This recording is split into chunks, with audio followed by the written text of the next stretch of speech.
በጸጋው ወፍቅሩ ጠርቶ በዚህ ቤተ መቅደስ የሰበሰባችሁ ክርስቶሳውያን የክርስቶስ ልጆች አባቶች፣ እናቶች፣ ወንድሞች፣ እህቶች፣ ሕፃናትን ጨምሮ በሞተ ወልደ እግዚአብሔር በኢየሱስ ክርስቶስ ደም የተገዛችሁ ሁላችሁ እንደምን አደራችሁ? እንደምን አደራችሁ? እንደምን አደራችሁ? ይመስገን ብለን እንድናመሰግነው በእድሜያችን ላይ እችን ተጨማሪ ጊዜ የሰጠን የአባቶቻችን አምላክ የእኛም አምላክ እንደኛ መተላለፍ እንደኛ ጎደሎ እንደኛ ስንፍና ሳይሆን እንደ እርሱ ቸርነት በእድሜያችን ላይ እችን ተጨማሪ ጊዜ ሰጥቶን በመቅደሱ እንደ ባለ ማዕረግ እንደ ባለ ወግ እንደ ተወደደ እንደ ተከበረ ክቡር አድርጎ በቤቱ የጠራን ቃሉን እያስተማረን ያለ በተለያየ መንገድ እየመራን ያለ የአባቶቻችን አምላክ እግዚአብሔር ስሙ ለዘላለም የተመሰገነ ይሁን። ወልዳ የታቀፈች አዝላ የተሰደደች በዚህ ዓለም ሰው ለራሱ ሊኖር ይመጣል፣ እሷ ግን ለሰው ልጆች ብቻ የኖረች በማማለድ ጸጋ በአገልግሎት ጸጋ እግዚአብሔርና ሰውን በንቃትና በትጋት በፍቅርና በቸርነት በረራይ ያገለገለች እናታችን ቅድስተ ቅዱሳን ድንግል ማርያም ስሟ ልጇ በሰጣት ክብርና ጸጋ መሰረት የተመሰገነች ትሁን።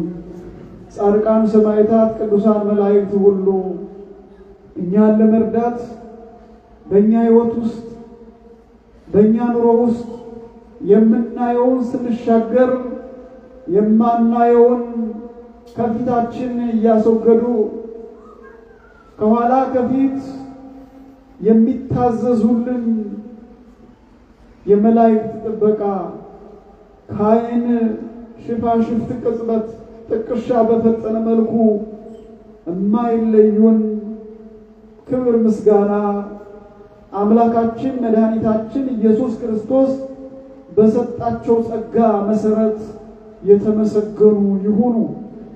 የሚያስተምር እግዚአብሔር ነው። ምስጢርን የሚገልጽ እግዚአብሔር ነው። እግዚአብሔር በሰጠኝ እግዚአብሔር ባናገረኝ እኔ ቆሜ እማራለሁ፣ እናንተ ደግሞ ቁጭ ብላችሁ በጋራ የጎደለውን አቅንቶ የተጣመመውን አቅንቶ የጎደለውን ሞልቶ እግዚአብሔር መንፈስ ቅዱስ ሁላችን እንዲያስተምረን ቅዱስ ፈቃዱ ይሆንልን። ዛሬ ዕለቱ ደብረ ዘይት ይባላል። ሳምንቱም የሚመራው እንደ ቤተ ክርስቲያናችን አስተምሮ በዚህ ስያሜ ነው። ደብረ ዘይት ማለት በወይራዎች የተከበበ ከእስራኤል በስተደቡብ ምስራቅ በኩል የሚገኝ ከላዩ ላይ ሲወጡ በቀኝም በግራም ከተማዎችን የሚያሳይ ከሰፈር የወጣ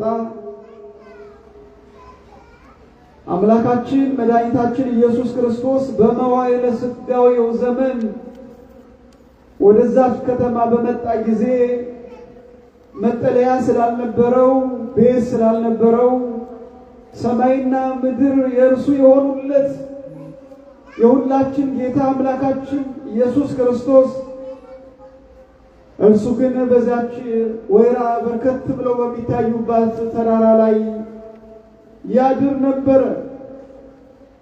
በዚህ ተራራ ላይ ለቅዱሳን አባቶቻችን ዓለም ከተጀመረ ከተፈጠረ ጀምሮ እስከ ዓለም ፍጻሜ ያለውን ግልጽ ያልሆነውን የተሰወረውን ይገልጥላቸው ነበረ። በዚህም ተራራ ላይ የዚህን ዓለም ሥራ ጨርሶ የኛን ሕይወት አስተካክሎ የሰይጣንን መንግስት ከስሩ ሰብሮ በመስቀል ላይ ለኛ ሕይወት ሰጥቶ በመጨረሻው ሰዓት ሁለተኛ እንደሚመጣ ቅዱሳን አባቶቻችን ሐዋርያት እያዩት ያረገበትን ይቺው ደብረ ዘይት ናት። በሐዋርያት ሥራ ምዕራፍ 1 ቁጥር 11 ላይ ቅዱሳን አባቶቻችን የሰማይ መላእክት እንዲህ ብለው ነግረዋቸዋል። እናንተ በዚች ተራራ አሁን ሲሄድ ያያችሁትን ድጋሚ በኋላ በዚሁ ይመጣል፣ በዚሁ ይገለጣል ብለው ያ ደብረ ዘይት የተባለ ተራራ ክርስቶስ ያረገባት ቅዱሳን አባቶቻችን የባረከባት የመጨረሻው ቡራኬ ገለጠባት ታላቅ ተራራ ናት። በኋላ ደግሞ የሚመጣው በዚሁ ነው። የመምጣቱን ቀጥለን ያለን በሁለት ከፍለን ነው የምንመለከተው።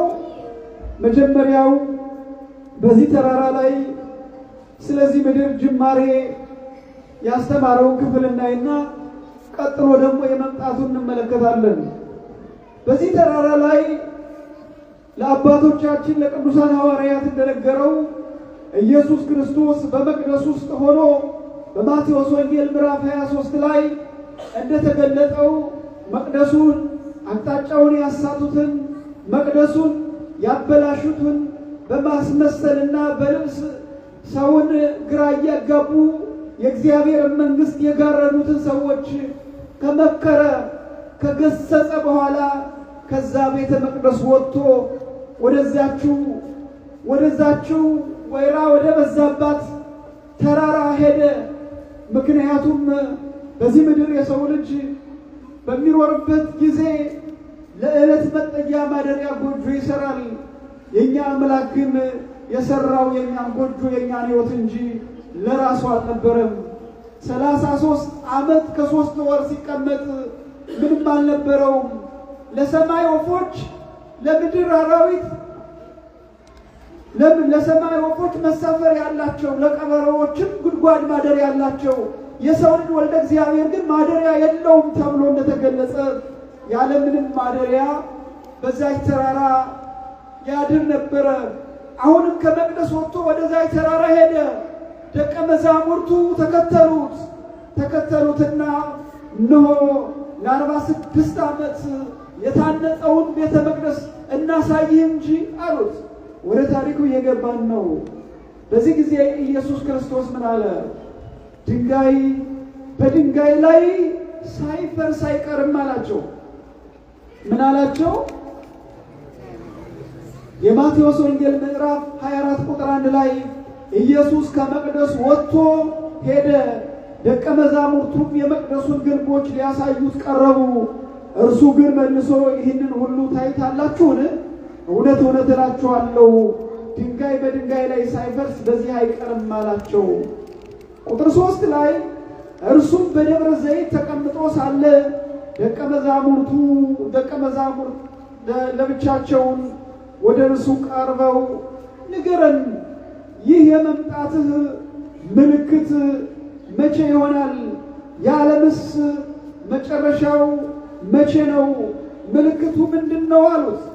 ቁጥር 4 ላይ ኢየሱስ መለሰ እንዲህ አላቸው፣ ማንም እንዳያስታችሁ ተጠንቀቁ። የትምህርታችን ርዕስ ነው። ማንም በሉ እስኪ እንዳያስታችሁ ተጠንቀቁ። አምላካችን መድኃኒታችን ኢየሱስ ክርስቶስ እየመለሰላቸው ያለ ወደ እርሱ ሁሉ በየተራው እስከሚሄድ ድረስ በዚህ ምድር ላይ እንዴት ብሎ መኖር እንዳለበት ብዙ አሳች ስላለ፣ ብዙ ፈላስፋ ስላለ፣ ብዙ ጠንቋይ ስላለ፣ ብዙ ጣዖት አምላኪ ስላለ፣ ብዙ ጨካኝ ነገስታቶች ስላሉ በምትሄዱበት ሁሉ ተጠንቀቁ ብሎ ይህንን የመጨረሻ ጊዜ የመጨረሻ የመምጣቱን ቀን ለቅዱሳን ሐዋርያት ማስተማር ቀጠለ። ቁጥር 8 ላይ የክርስቶስ የመምጫው ምልክት የመጀመሪያው ብዙዎች እኔ ክርስቶስ ነኝ እያሉ በስሜ ይመጣሉና ብዙዎችንም ያስታሉ። የመጀመሪያው ከቁጥር 5 እስከ 6 ያለው ነጥብ ይሄ ነው። ብዙዎች እኔ ክርስቶስ ነኝ እያሉ በስሜ ይመጣሉ፣ ብዙዎችንም ያስታሉ። ይህ ድርጊት በዓለም ላይ በብዙ ሁኔታ ተከስቷል። በእኛም ዘመን ተከስቶ ነበረ። በኢትዮጵያ በአንድ ክፍል አንድ ተነስቶ 12 ሰዎችን ይዞ እኔ ከመራተ ወንጌል የተወለድኩ ነኝ ብሎ አስቸግሮ በነበረበት ጊዜ በወቅቱ የነበረው ንጉሥ እርሱ እውነተኛው መሲህ ሳይሆን ሐሰተኛው እንደሆነ በወቅቱ እርምጃ ተወስዶበታል። እንደዚህ በየጊዜው አንዳንድ አእምሯቸውን ያጡ ከእውነተኛው ከትክክለኛው ቃል የወጡ በተበረዘውና በተሳሳተው አስተምህሮ አእምሯቸውን ሕይወታቸውን ያቀለጡ ምንም መስማት የማይፈልጉ በቅንጡ ሕይወት ብቻ መኖር የሚፈልጉ የእግዚአብሔርን ድምፅ ሳይሆን የራሳቸውንና የአጋንንት ድምፅ እየሰሙ ራሳቸውን ከፍ የሚያደርጉ ሰዎች በየጊዜው ተነስተዋል። ሁሌ የምታዩት የምትሰሙት ሁሌ የሚመላለስ ትልቅ ነገር አለ። በተለይ ኬንያ አካባቢ የተነሳው አንዱ እኔ ኢየሱስ ነኝ ብሎ ተነስቷል። አያት ከብዙዎቹ አንዱ ነው። እንግዲህ እኔ ኢየሱስ ነኝ። ኢየሱስ ነህ? አዎ። በቃ ኢየሱስ ከሆንክማ ዓርብ ልንሰቅል ይገባል አሉ። ተከታዮቹ ብሎች ነበሩ። ወዲያውኑ ይህንን ቃል እንደተናገሩ ሲጠነክሩና ሲበረቱ ሲያይ ቀጥታ ወደ መንግስት ደወለ። መንግስትም እኔ በሃይማኖት አያገባኝም አለ።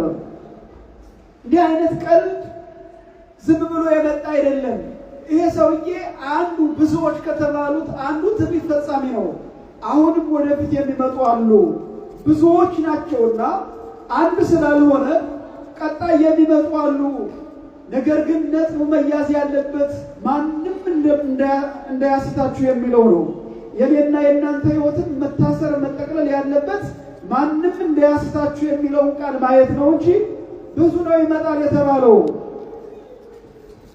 ቀጥሎ ያለው ምልክት ደግሞ ጦርና የጦር ወሬ ነው። በኢየሱስ ስም ከመምጣቱ በዘለለ ይህ ኃጢአት ስለሆነ ድፍረት ስለሆነ መተላለፍ ስለሆነ በእግዚአብሔር መንግስት መምጣት ስለሆነ ይህ ኃጢአቱ በስቶ መጨረሻ የሚያመጣው ግጭት ነው፣ ጦርነት ነው። መጨረሻ የሚያመጣው እልቂት ነው። መጨረሻ የሚያመጣው አለመግባባት ነው። ስለዚህ ለመጨረሻው ዘመን ምልክቱ ጦርና የጦር ወሬ ነው አላቸው። ዛሬ ይህንን ሳንሰማበት ያደርንበት ሰዓት ያለ አይመስለኝም። ነገር ግን ክርስቲያን ብልህና አስተዋይ ስለሆነ ቤተ ክርስቲያናችን አሁን ዛሬ ደግማ የምታስተምረው ሳሰሙት ቀርታችሁ አይደለም። የሰው ልብ አንድ ጊዜ ተነግሮት አይረዳም። የሰው ልብ ደጋግሞ መስማት አለበት። የሰው ልብ ደጋግሞ መናገር አለበት አንድ ነገር። ያ ካልሆነ ቶሎ አይገባም ያለ መንፈስ ቅዱስ እገዛ። ድሮ ሕፃን እያለን የቤተ ክርስቲያኒቷን ትምህርት በቃላችን ስንሸመድድ አንድ ሌሊት ሙሉ ስንደጋግም ነው የምንቆየው። በመጨረሻው ቀን ያ አእምሯችን ላይ ተስሎ እስከ ዕለተ ሞታችን ድረስ አብሮ ይኖራል። ነገሮች የሚያዙ ሲደጋገም ነው። ስለዚህ መደጋገም ደጋግሞ መስማት በጣም ያስፈልጋል። ሰው እየተረበሸ ነው። የጦርነቱ የጦር ወሬ የጦር ማስፈጸሚያ ከሰው ልጆች በሰባት እጥፍ በሚፈጥን መልኩ አንድ ጊዜ ሊያወድም የሚችል መሳሪያ እንዳለ እሱንም መፍራት እንደሚገባን የእግዚአብሔርን ሐሳብና ክንድ እንድንክድ እየተደረገ ያለበት ሁኔታ ስለሆነ እግዚአብሔር ሰዎች ከሰሩት የእጅ ስራ ሁሉ በላይ ነው። እግዚአብሔር በምንም በማንም የማይለካ ነው። እኛ የሰራነውን የማስቆም እግዚአብሔር ይችላል። ፍጥረታትን ማስቆም ይችላል። ፍጡራንን ማስቆም ይችላል። ሰዎች የገነቡትን ማፍረስ ይችላል። እግዚአብሔር መስራት ይችላል። እግዚአብሔር ለልጆቹ ግርዶሽ አለው። ምዕመናን አሁን መጽናትና መጠንከር ያለብን ከእግዚአብሔር ሐሳብ ጋር ነው። ይህንን እንሰማለን። እንደማንሰማ አልተነገረም፣ ራሱ ኢየሱስ ክርስቶስ ስለተናገረው። ስለዚህ ይህንን ልትሰሙ ግድ አላችሁ ይልና ይህ ሊሆን ግድ ነውና አትጨነቁ፣ አትደንግጡ። አያችሁ፣ ሁለት ነገር ነው እዚህ ላይ አምላካችን ያሳየን። አንደኛው አትጨነቁ ነው። ጭንቀት የሰውን ልጅ ሕይወት ያመሰቃቅላል። ጭንቀት የሰውን ልጅ ማንነት፣ የሰውን ልጅ መንገድ፣ የሰውን ልጅ ስራ ያበላሻል። ጭንቀት ያለን እንደሌለ አድርጎ ነው የሚያሳየው። ጭንቀት ለነገ ያለውን ነገር ዛሬ ያበላሻል። ወገኖቻችን ጭንቀትን በሕይወታችን በክርስቲያኖች ሕይወት ላይ በፍጹም ሊያድር ሊጠጋ የማይገባው ስለሆነ ሁላችንም ልንጠነቀቅና የሕሊናችን አጸድ አእምሯችን ልንወለውለው የሚገባ ለአምላካችን ለኢየሱስ ክርስቶስ ብቻ ነው። ሌላው ሊያስጨንቀን አይገባም። የምድር ቁሳቁስ፣ የምድር ቅራቅንቦ፣ ትንንሽ ነገር መብላት፣ መጠጣት፣ ከዛ ባለፈ ጠቃቅን ነገሮች አያስጨንቁንም።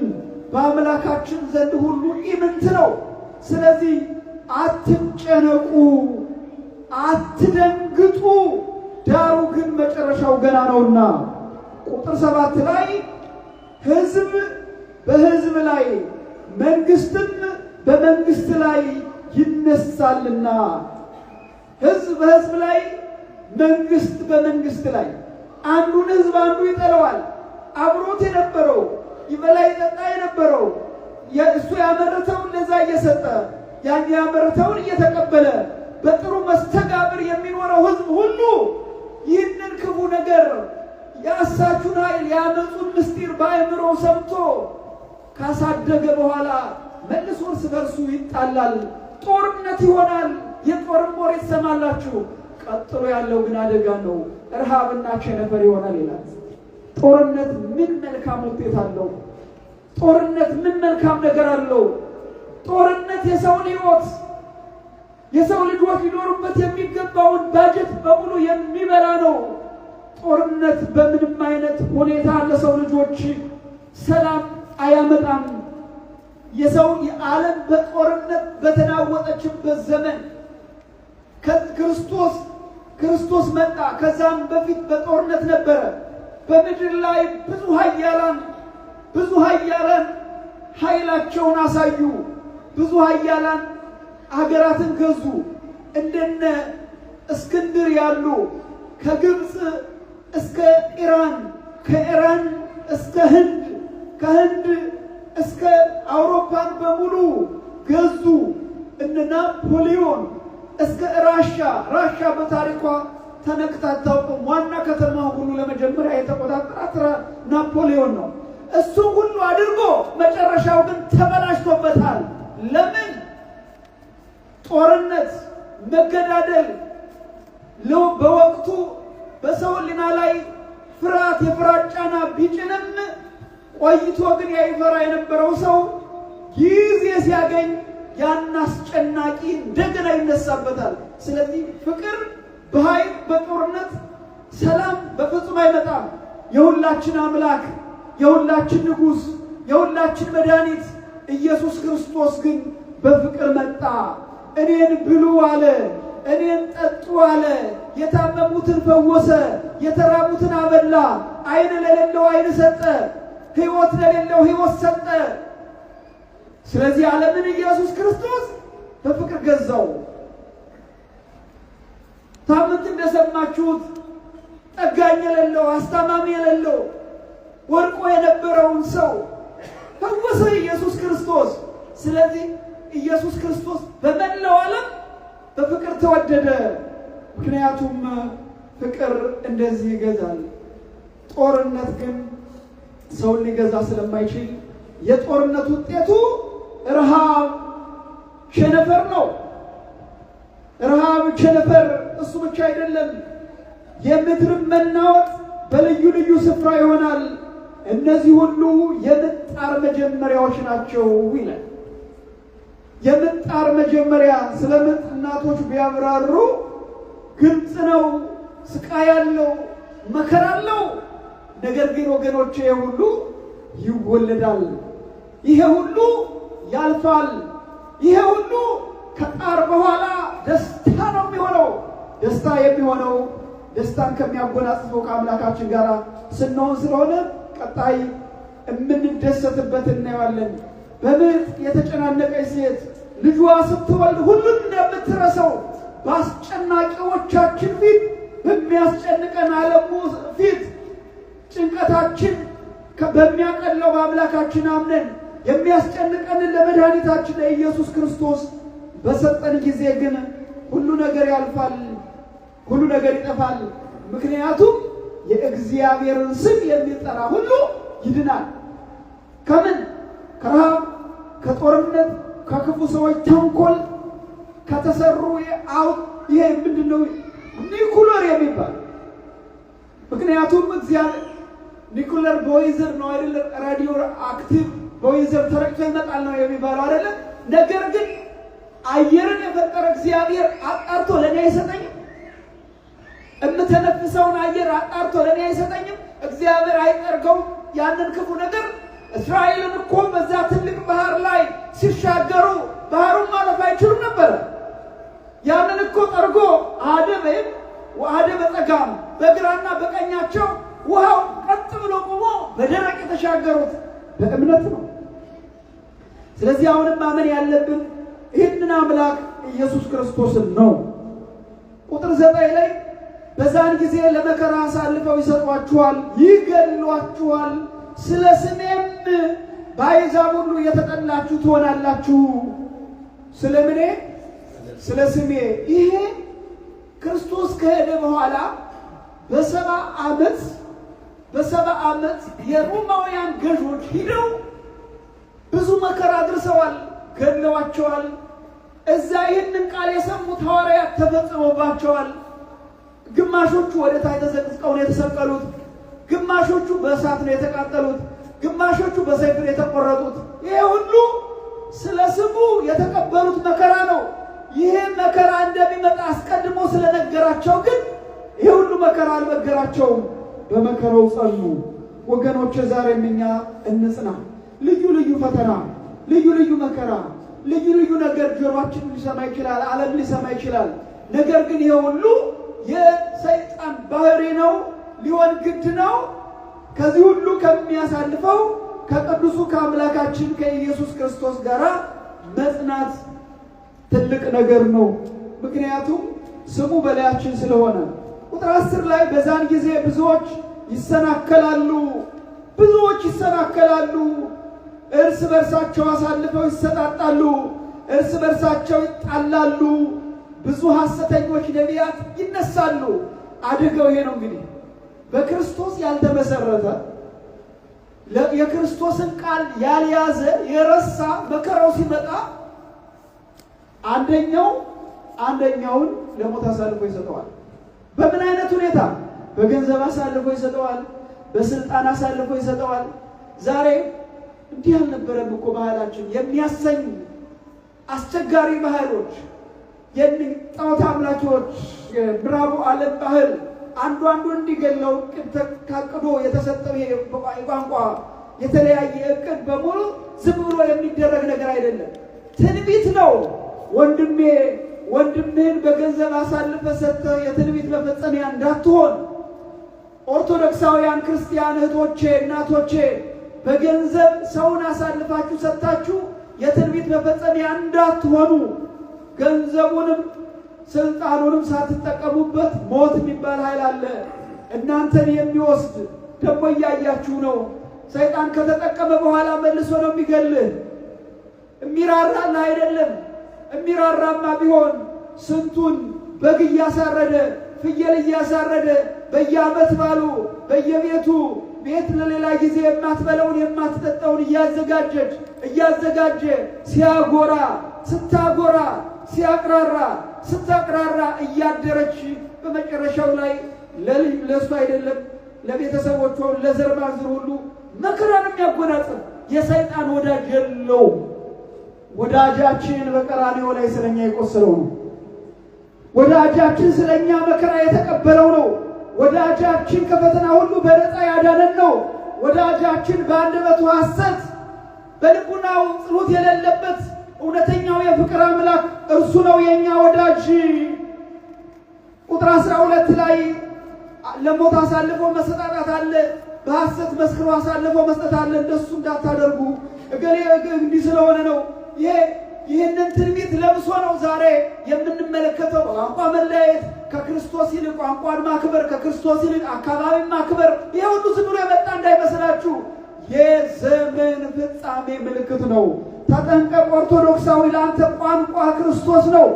ተጠንቀቂ ኦርቶዶክሳዊት፣ ለአንቺ ቋንቋሽ ክርስቶስ ነው። ተጠንቀቁ ኦርቶዶክሳውያን፣ ለእኛ ቋንቋችን ክርስቶስ ብቻ ነው። ቁጥር 12 ላይ ብዙዎች ይስታሉ፣ እግዚአብሔር ከሚስቱት ጋር እንዳያደርገን ይጠብቀን።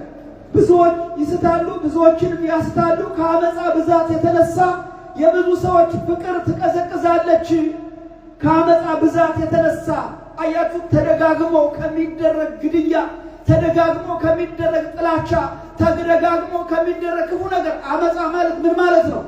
አመፃ ማለት እውነት በሆነው ነገር ላይ ሐሰት ብሎ መነሳት ነው። አመፃ ማለት በእውነት ላይ ማመፅ ነው። አመፃ ማለት ባልሆነው ነገር ላይ አምጾ መነሳት ነው። አመፃ ማለት በእውነት ላይ ማመፅ ከሆነ እውነት ማን ነው ስንል ኢየሱስ ክርስቶስ ነው። ዛሬ በውሸት አመፅ እንዲሁ የሚገደሉ እንዲሁ መከራ የሚያዩ ብዙ ክርስቲያኖች አሉ። ወገኖቻችን፣ ለእናንተ ክብር ነው፣ ለገዳዩ ሞት ነው።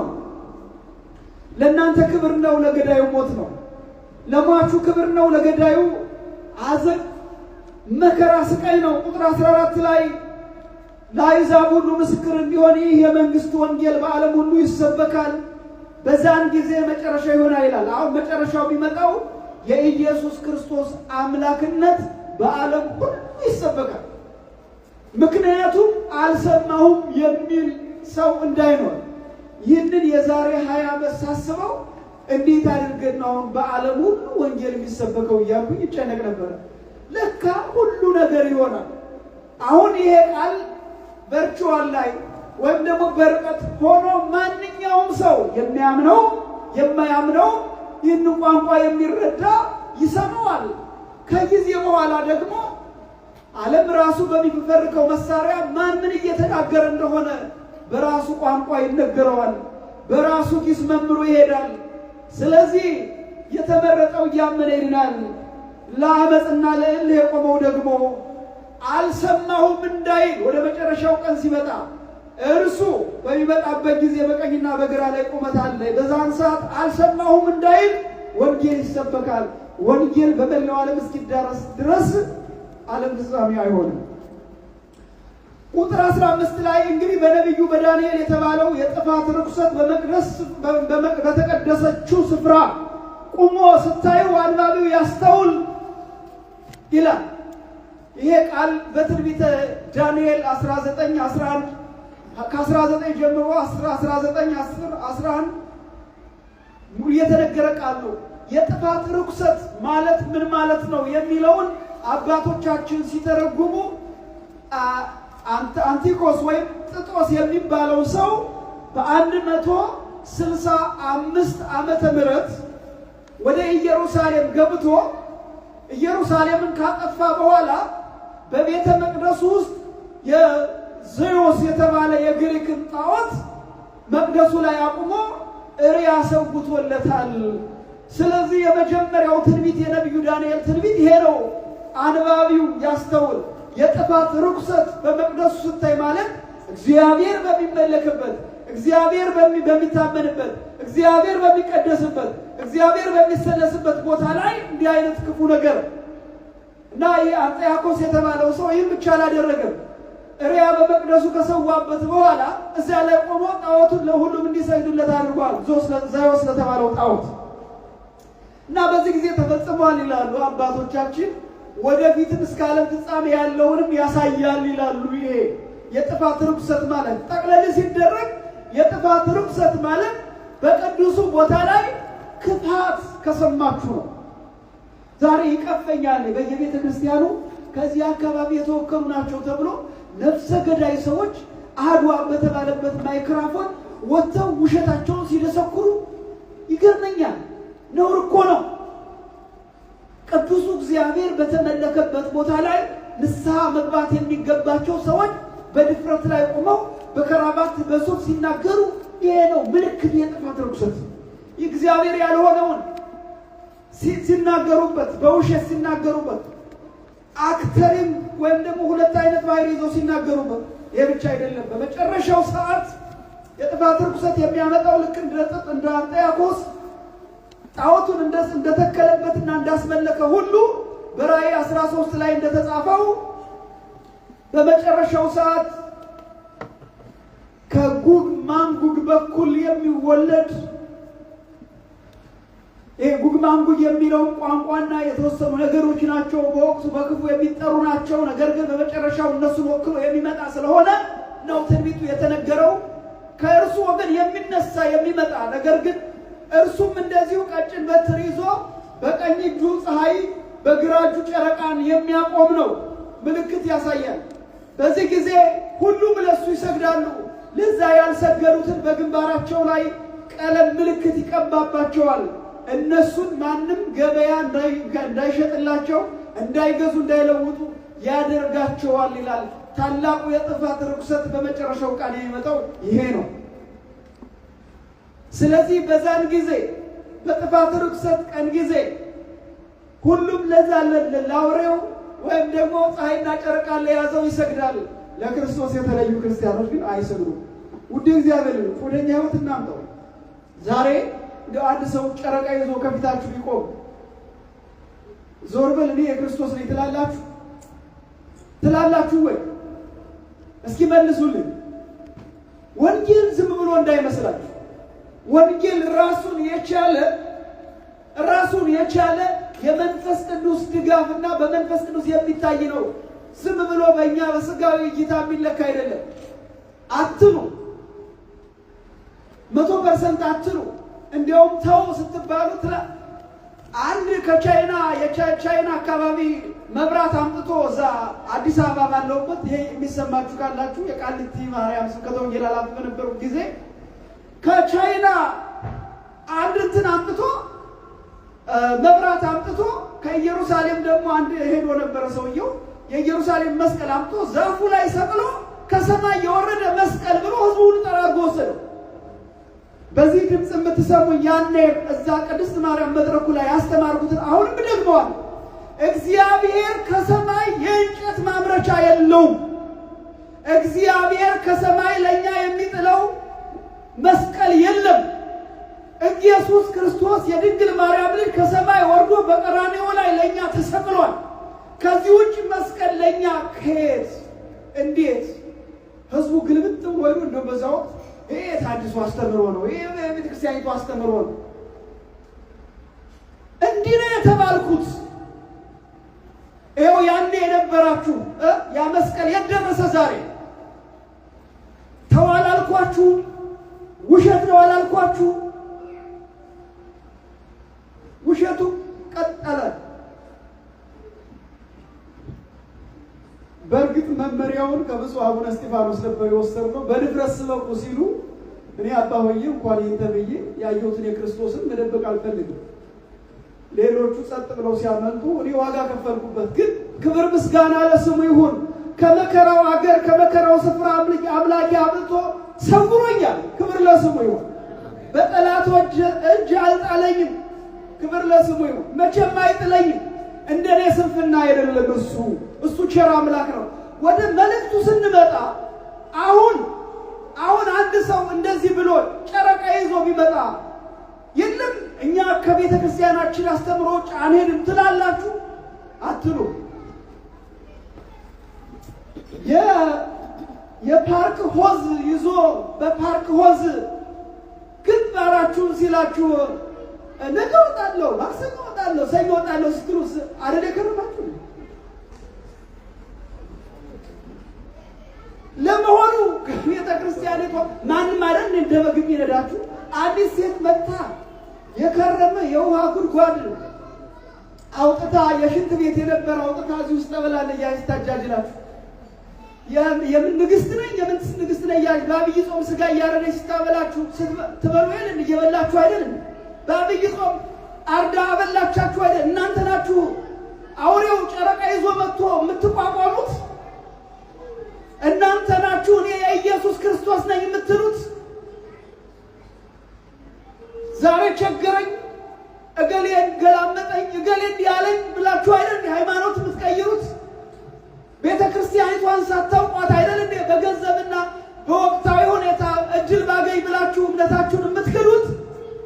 ኦርቶዶክስን ሳታውቋት አይደል እንዴ ወደ አለማወቅና በጥላቻ ወደ ተበረዘ አስተምሮ እውነትን ወደ ሳተ አስተምሮ ከትክክለኛው የመጽሐፍ ቅዱስ አስተምሮ ወደ ተለየ አስተምሮ ስድብ፣ ጥላቻ፣ ክፋት ብቻ በሚነገርበት ስለ ሰው ውቀሱኝ እናንተ መንፈስ ቅዱስም ይውቀሰኝ ሰው ያላረገውን እዚህ ቦታ ላይ በሐሰት የሰው ስም አንስቼ ከሆነ ይህች ቤተክርስቲያን እውነቱን ብቻ ነው የምትናገረው። እውነቱን ይዛ ትሄዳለች። እዚህ አንድ ነገር አትችልም። ልምጣላችሁ። አንድ የካቶሊክ ቤተ እምነት ተከታይ እዚህ በፊት ነግሬያችሁ እንደሆነ አገልጋይ በጣም አገልጋይ የሚባል ነው። እንደዚህ ስናወራ ክርስቲያን ነህ? አዎ ክርስቲያን ነኝ። ክርስቲያን አይደለሁም ኦርቶዶክስ ነኝ አልኳት። ክርስቲያን ብቻውን ክርስቲያን ይሄ የዲሞክራሲ ያለ መቻቻል አብርሃም ዘር እንደሚለው ብለው ሰውን አንድ እንዳደረጉ ክርስቲያን የሚለው ጥበብ ነው። እኔ ኦርቶዶክስ ነኝ አልኳት። ኦርቶዶክስ ነኝ፣ ኦርቶዶክስ ተዋሕዶ። በጣም ገረማትና እናንተ ትክክለኛውን የክርስቶስን የሐዋርያትን አስተምሮ ይዛችሁ የምትሄዱ ናችሁ አለች። እናንተ ለምን እንደዚህ ያልሆነም አልኳት። እኛ ጋር ከ430 በኋላ ከተለዩ በኋላ ማለት ነው የተመረጡ ፖፖች ሁሉ በእግዚአብሔር ፊት ምንም ቢሉ አይሳሳቱም ስለሚባል ሁሉን ነገር ቀይረውታል። እናንተ ግን ድሮ የነበረውን ያችን ነው ይዛችሁ የመጣችሁት እና እናንተ ጋር እውነቱ ያለ አለች። ከዚህ በላይ ምን አለ? በኪንግ ጄምስ እንደዚሁም ደግሞ ሰዎች ለራሳቸው በሚመች ሁኔታ ጥቅሱን ገልብጠው በየቦታው የጨፈራ መከራ መዓት ስጋዬን የበላ ደሜን የጠጣ የዘላለም ሕይወት አለው ይላል። እስቲ ሌላ ቦታ የኢየሱስ ክርስቶስ ስጋና ደም አለ? ከኢየሱስ ክርስቶስ በቀር ከኦርቶዶክስ ተዋሕዶ በቀር ይሄንን ቃል የሚያከብር አለ? ስጋዬን የበላ ደሜን የጠጣ የዘላለም ሕይወት አለው። መልአክ አይደለም የተናገረው፣ ራሱ ኢየሱስ ክርስቶስ ነው። እዘን የመጣ ነው እና ጠቅለል ሲደረግ ብዙ ነገር ታያላችሁ፣ ትሰማላችሁ። ነገር ግን አንባቢ ያስተውል ነው። የጥፋት ርኩሰት ዛሬ በኢየሱስ ክርስቶስም የማይነገር የለም። ኢየሱስ ክርስቶስን በጣም የገቢ ማሰባሰቢያ አድርገውታል። ከኢየሱስ ክርስቶስ ጋር እራት በለው ዴት አደረኩ ከኢየሱስ ክርስቶስ ጋር ከጂሰስ ጋር እንዲያደረኩ የሚሉ ዝም ብለው እንዳይመስላችሁ። ከኢየሱስ ክርስቶስ ጋር አሁን ተነጋግሬ ያለው ያ ችግር ይፈወሳል። የሰረቅሽው ገንዘብ ቢሆንም ግድ የለም ማርክልሻለሁ የሚል ይሄ ጣዖት ነው። የኛ አባቶች ምን ይላሉ? ወረገመኒ በአማልክቲሁ ርኩሳን ወአንሰ ነሰይኩ ሰለስተ አይባነ ወጸፍኩ ውስተ ፍጽሙ።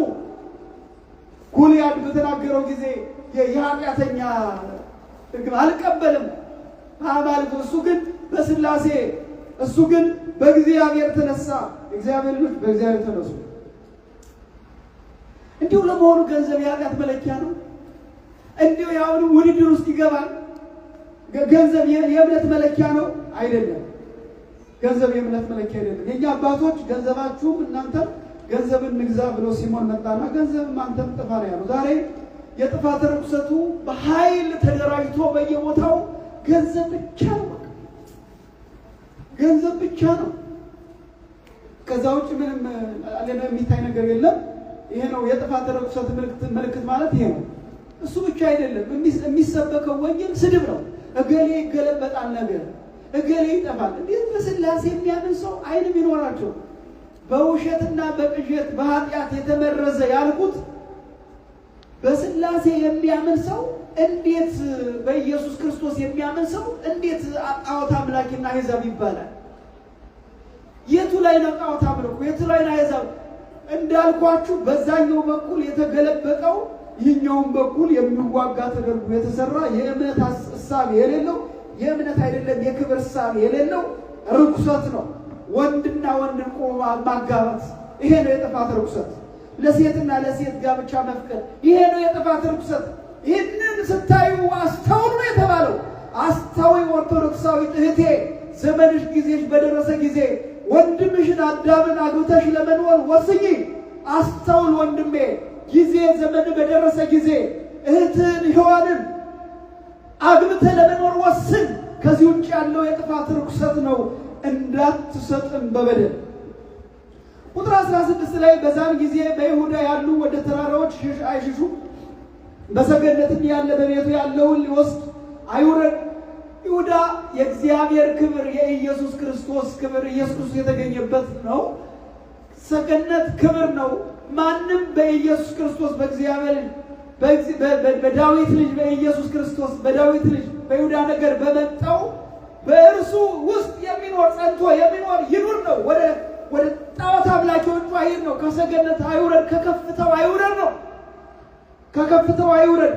የያዘውን ጸንቶ በዛ ይበርታ ነው። እርሻ መልካም ስራ ነው። ከእርሻ በኋላ አዝመራ ስለሆነ የሃይማኖት እርሻ በማስተማር ላይ ካለ፣ በመዘመር ላይ ካለ፣ በመቀደስ ላይ ካለ፣ በማገልገል ላይ ካለ በርትተህ አገልግል ነው። አንድ ሳምንት አገልግለህ አትተው ነው። ወደ ኋላ አትመለስ ነው። በእርሻ ያለ ልብስን ይወስድ ዘንድ ወደ ኋላ አይመለስ። በዛ ወራት ለርጉዞችና ለሚያጠቡት ሰዎች ወዮላቸው። ሽሽታችሁ በክረምትና በሰንበት አይሁን። የሚያጠባ እርጉዝ የተባለው እርጉዝ አይደለም። እርጉዝ የተባለው ጥላቻን የጸነሰ ኃጢአትን የጸነሰ ጥላቻን ሊወልድ የተዘጋጀ ለእርሱ ወዮለት ነው። ክፋትን ተሸክሞ በደልን ተሸክሞ ለሚኖረው ለእርሱ ሰው ወዮለት ነው። ሽሽታችሁ በሰንበት አይሁን። እግዚአብሔር በሚመሰገንበት ቀን፣ እግዚአብሔር በሚመለክበት ቀን፣ በቤተ መቅደሱ በምትኖርበት ቀን፣ ቅዱስ ሥጋውን ክቡር ደሙን በምትቀበልበት ወንጌል በምትሰማበት ቀን ሌላ ቦታ አትሂድ። አምላክ ጋር አሁን ነው። ከዛ ይቀጥልና በሰንበት እንዳይሆን ጸልዩ። በዛን ጊዜ ከዓለም መጀመሪያ ጀምሮ እስከ ዛሬ ድረስ ያልሆነ እንግዲህ ከቶም የማይሆን ታላቅ መከራ ይሆናልና እነኛ ቀኖች ባያጥሩ ሥጋ የለበሰ ሁሉ ባልዳነ ነበር። ነገር ግን እነኛ ቀኖች ስለተመረጡ ሰዎች ያጥራሉ። ማንም እኔ ክርስቶስ ነኝ ቢላችሁ አትመኑ፣ ከዚህ ያለ ቢላችሁ አትመኑ። ሐሰተኞች ክርስቶሶችና ሐሰተኞች ነቢያቶች ይነሳሉ፣ ቢቻላቸውስ የተመረጡትን እስኪያስቱ ድረስ ድንቅ ምልክትና ታምራትን ያደርጋሉ ይላል። እንግዲህ ምን ተብሎ ይሰበክ? እዚህ ያለ ሲሉሽ ኦርቶዶክስ መቅደሱን ጥለሽ የምትሄጂ ምን ሆነሽ ነው? ምን ነክቶሽ ነው?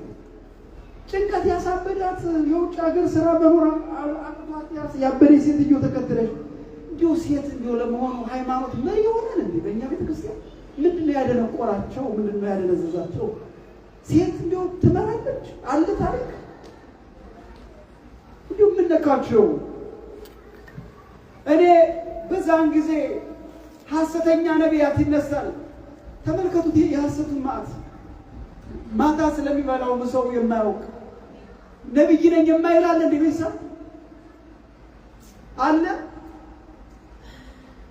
ነብይም ሐዋርያ ኢየሱስ ክርስቶስ ብቻ ነው። ወይዛም ነብያችን ነብዩ ሐዋርያ ኢየሱስ ክርስቶስ የተነገረው ኢየሱስ ክርስቶስ ነብዩ ሐዋርያ አሞጻ ስማዋቲ ከባዲ አመኩሉ ሶሪያ በጽዋታ ይንተኪ አከዘሪያ የመልካየ እሱ ደራሲ ነብያችንም ሆነ ሐዋርያ ትንቢትንም ሐዋርያዊነትንም ትንቢት ማለት ይሄ ይሆናል።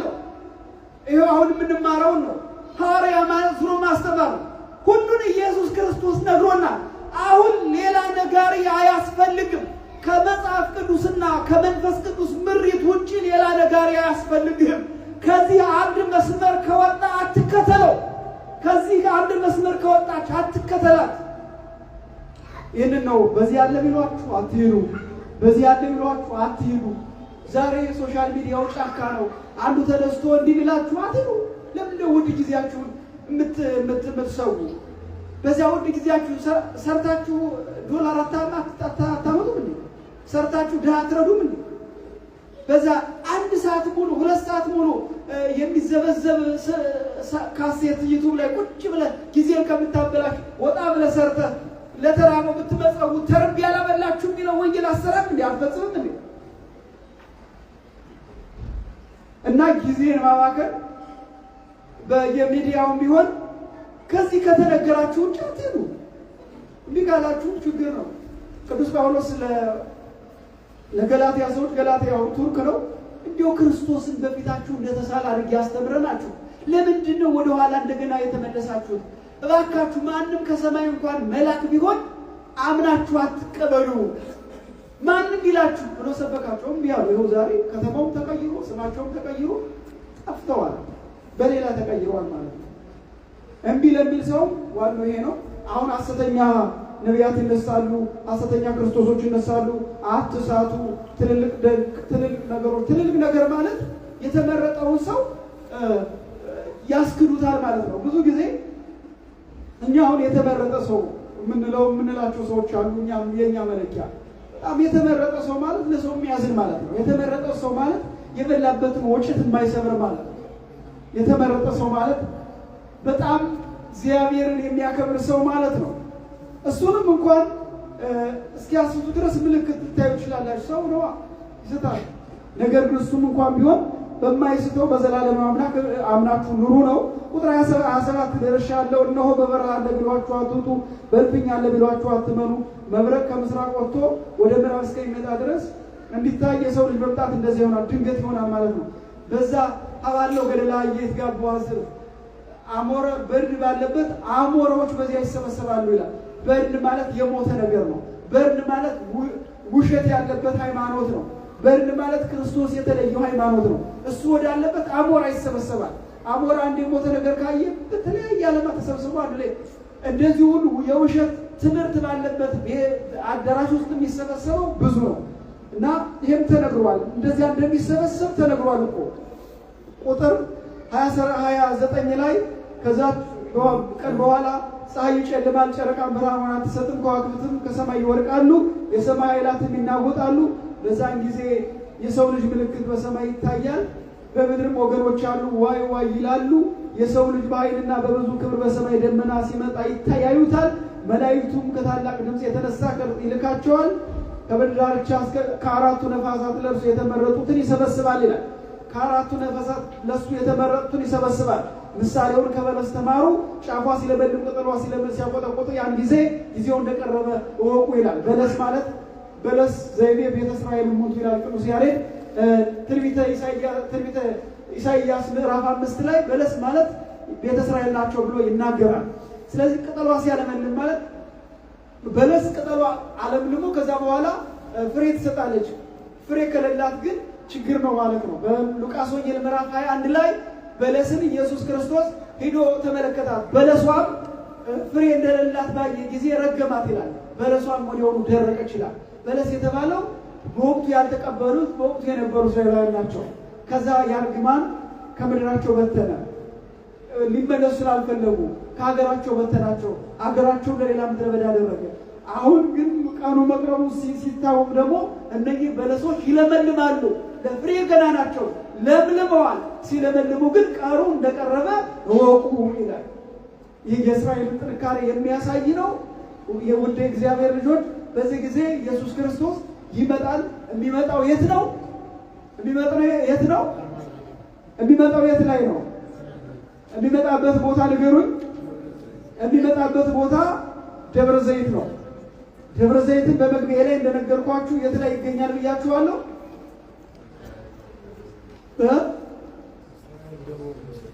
እስራኤል ደቡብ ምስራቅ ላይ በአጥኚዎች ጥናት በ820 አካባቢ 27 አካባቢ ከፍታ የሚገኝ ቦታ ላይ ነው። በዛ ላይ ኢየሱስ ክርስቶስ አርጓል። በዛ ላይ ተመልሶ ይመጣል። ትንቢተ ዘካርያስ ምዕራፍ 14 ቁጥር 4 ላይ እኔንም የሚቀድመኝ ካለ አውጡልኝ። ትንቢተ ዘካርያስ ምዕራፍ 14 ቁጥር 4 ትንቢተ ዘካርያስ ምዕራፍ 14 ቁጥር 4 ቀድሜያችኋለሁ። እንዲህ ይላል፣ በዚያን ቀን እግሮቹ በኢየሩሳሌም ትይዩ በምስራቅ በኩል ባለው በደብረ ዘይት ላይ ይቆማሉ። ደብረ ዘይትም በመካከል ወደ ምስራቅና ወደ ምዕራብ ይሰነጠቃል። እጅግ ታላቅ ሸለቆ ይሆናል። የተራራውም እኩሌታ ወደ ሰሜን፣ እኩሌታውም ወደ ደቡብ ይርቃል። የተራሮቹ ሸለቆ እስከ አጸል ድረስ ይደርሳል ይላል። ያን የሚሆነው ምንድነው? ኢየሱስ ክርስቶስ ሲመጣ ነው። መዝሙር 49 ላይ ደግሞ እግዚአብሔር እንዴት ይመጣል ለሚለው እግዚአብሔር ሰጋደ ይመጽእ ወአምላክነ ይያረምም እሳት ይነድድ ቅድሜሁ። እግዚአብሔር ይመጣል ዝም አይልም፣ በፊቱም እሳት ይነዳል ይላል። ያ በቤተልሔም ላይ የሚወለድበት ቦታ አጥቶ በጸጥታ የተወለደው አምላክ አሁን በግርማ መለኮቱ ሲመጣ በእሳት በነፋስ በመላእክት በቅዱሳን ታጅቦ ይመጣል። እሱ በሚቆምበት ጊዜ ደብረ ዘይት ከምስራቅ እስከ ምዕራብ ለሁለት ይከፈላል፣ ይሰነጠቃል። ምስራቅና ሰሜንና ደቡብ ለብቻው ይከፈላል። በዚህ ጊዜ ምድር ላይ ሰማያት ላይ የሚከናወነውን በእውነቱ የእግዚአብሔር ሰው ቅዱስ ጴጥሮስ ምድር ላይ የሚከናወነውን ሁለተኛ ጴጥሮስ ምዕራፍ 5 ላይ እንደዚህ ብሎ ምዕራፍ 3 ላይ ሁለተኛ ጴጥሮስ ተናግሮታል። ምንድነው ያለው? ታላቅ ትኩሳት የምድር ትኩሳት ይሆናል። ምድር ሰማይ ልክ እንደ ፔስታል ይቀልጣል። ምን ይላል? ሰማይ ይቀልጣል፣ ምድርም በታላቅ ኃይል በታላቅ ትኩሳት ትጠፋለች። የቅዱስ ጴጥሮስ መልእክት ምዕራፍ 3 ቁጥር 10 ላይ በዛን ቀን ሰማያት በታላቅ ድምፅ ያልፋሉ፣ የሰማይም ፍጥረት በትልቅ ትኩሳት ይቃጠላል፣ ምድርም በእርሷ ላይ የተደረገውን ሁሉ ይቃጠላል።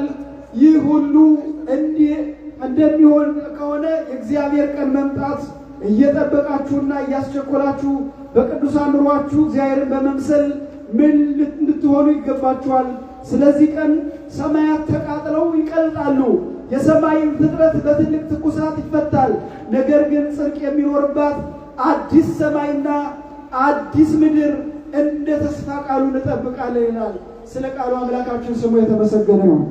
አዲስ ሰማይ አዲስ ምድር እንጠብቃለን። እንዲህ በሚሆንበት ጊዜ የዓለም ሕዝብ ሁለት ብቻ ሆኖ ይነሳል። ይሄ ዛሬ በየቦታው የሚያወራውን የዚህ ነኝ የዚያ ነኝ የሚል አይሰራም። ሁለት ብቻ ሆኖ ይታወቃል በእግዚአብሔር ፊት። አንደኛው ጻድቃን ነው፣ ሁለተኛው ኃጥአን ነው። አንደኛው ወደ እኔ ነው፣ ሁለተኛው ከኔ ሂዱ ነው። በዛን ጊዜ በማቴዎስ 25 ላይ የተነገረው ያ ቃል ፍርድ ይሆናል። ያኔ ብራብ አላበላችሁኝም፣ ብጠማ አላጠጣችሁኝም፣ ብታረዝ አላለበሳችሁኝም፣ እንግዳ ብሆን አልተቀበላችሁኝም እያለ ይወቅሳቸዋል። መቼ አይተን ይህ ሁሉ ሲሆን መቼ አይተን ይሉታል ይላል።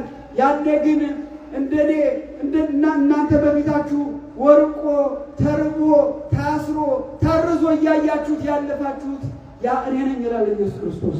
ማሰሪያው ይሄ ነው ምእመናን። ዛሬ ተርቦ የምናየው ሰው፣ ታርዞ የምናየው ሰው፣ ታስሮ የምናየው ሰው፣ ፍርድ ተጓሎበት የምናየው ሰው ነገ በመጨረሻው ሰዓት እሱ ለኛ ጥያቄ ሆኖ ይቀርባል። የምንችለውን ያክል ማድረግ መቻል አለብን ማለት ነው። ማይለቅት እንደሌለው የእንባ የልቅሶ ጎርፍ ይወርዳል። በዛ ጊዜ እናት ልጇን አባት ልጁን አያድንም ይላል። ማንንም አያድንም። ዛሬ በኃጢአት ሲሄድ ዝም ብለህ ያገዘፍከው የሳሳሽለት ያኔ ማዳናት ትችል። ዛሬ የተንከባከብከው፣ ዛሬ በእግዚአብሔር ቃል ያሳደግከው፣ ዛሬ በእግዚአብሔር ቃል ያኖርከው ልጅህ በዛን ጊዜ ብርሃን ለብሶ ካንተ ጋር ይነሳል። ብርሃን ለብሶ ብርሃን ተጎናጽፎ ይነሳል። ውድ እግዚአብሔር ልጆች የኛ አሁን የመጨረሻው ተስፋ አዲሱ ሰማይና አዲሱ ምድር አዲሱን ሕይወት ነው። በዚህ ምድር ላይ ሳለን አዲሱን ነገር እንለብሳለን።